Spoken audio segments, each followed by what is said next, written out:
Welcome to Chillin' 101. We hope this video helps. You begin by confirming prerequisites and taking immediate action. Install the Flutter SDK and add it to your path so commands run globally. Next, install Android SDK tools and set Android home because tools need SDK access for builds.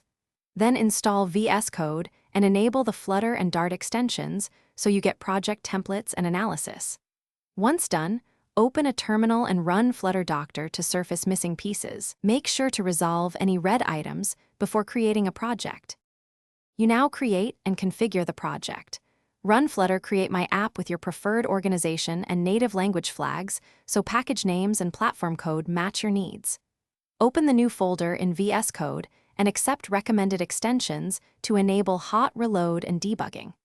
Then configure launch. JSON if you need custom run arguments, and connect or start an emulator. Make sure VS Code recognizes the device. Once your editor shows the Dart analysis server ready, run Flutter pubget and examine the lib/main. You finish by building and running.